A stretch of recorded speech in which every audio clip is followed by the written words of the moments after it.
আসসালামু রহমতুল্লাহ। সম্মানিত ভিউয়ার্স, আমাদের মাঝে অনেকেই আছেন, অনেকে ভাবেন বা অনেকে এই চিন্তা নিয়েই চলছেন যে দিনে দুই এক বেলা বা সপ্তাহে একদিন কিংবা বছরে দুই একবার নামাজ রোজা করলাম, নামাজ পড়লাম আর বছরে এক মাস রোজা রাখলাম, এতেই ইমানি দায়িত্ব পালন হয়ে গেছে। না, সামাজিক সমস্ত অপরাধমূলক কার্যক্রমের বিরুদ্ধে ঐক্যবদ্ধভাবে কাজ করাও ইমানি কর্তব্য।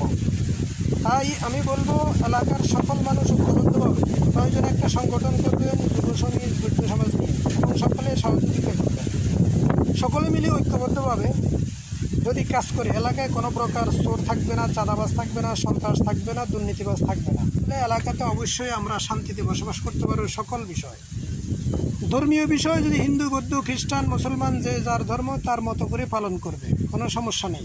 কিন্তু সামাজিক বিষয় যেটা, যেমন চোর, সন্ত্রাস, ডাকাত, চাঁদাবাজ, এদের বিরুদ্ধে কাজ করা সামাজিক বিষয়।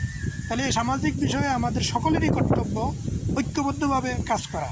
তাহলে এলাকায় কোনো সন্ত্রাস, চাঁদাবাজ, ডাকাত, জমি দখলদার কেউ থাকবে না। যখন এরা থাকবে না, প্রত্যেকটা এলাকায় এভাবে সাংগঠনিকভাবে সবাই ঐক্যবদ্ধভাবে কাজ করলে প্রত্যেক এলাকা, প্রত্যেক গ্রাম যখন শান্তিতে পরিণত হবে, প্রত্যেক থানায় শান্তিতে পরিণত হবে, প্রত্যেক জেলায় শান্তিতে পরিণত হবে, তখন প্রত্যেকটা রাষ্ট্র একটা শান্তিতে পরিণত হয়ে যাবে, কোনো ঝামেলা থাকবে না।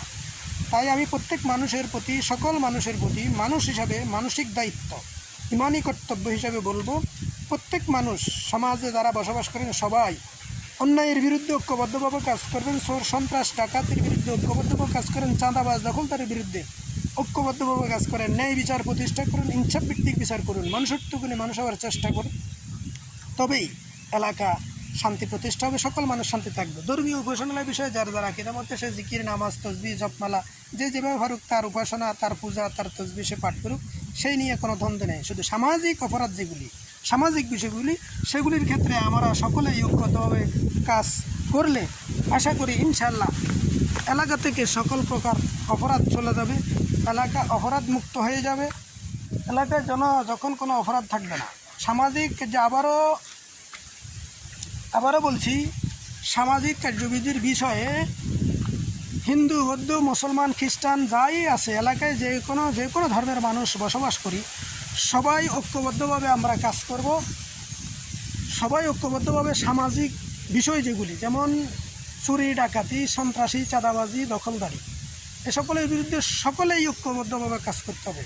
এবং প্রত্যেক ধর্মেই এই বিষয়ের উপরে কথা বলা আছে, অন্যায়ের বিরুদ্ধে, চোরের বিরুদ্ধে, সুদ, ঘুষ, দুর্নীতির বিরুদ্ধে সবাই ঐক্যবদ্ধভাবে যদি কাজ করি, তাহলে ইনশাআল্লাহ এলাকায় আর কোনো প্রকার অপরাধ থাকবে না, থানা পর্যায়ে থাকবে না, জেলা পর্যায়ে থাকবে না, রাষ্ট্রীয় পর্যায়ে থাকবে না।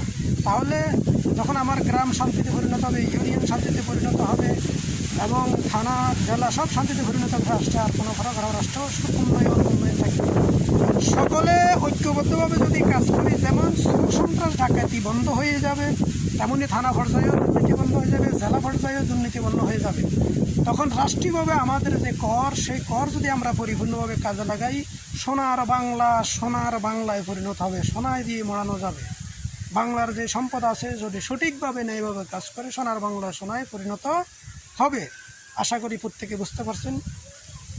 আবারও বলছি, সামাজিক এবং রাষ্ট্রীয় বিষয়ে সকল মানুষ ঐক্যবদ্ধভাবে অন্যায়ের বিরুদ্ধে কাজ করেন, ন্যায় বিচার প্রতিষ্ঠা করবেন, প্রতিষ্ঠার লক্ষ্যে থাকবেন। এলাকায় 1000 মানুষ থাকলে অপরাধী থাকতে পারে 5 জন, 10 জন, তাহলে বাকি মানুষগুলো থাকলে অপরাধী এলাকায় থাকতে পারবে না।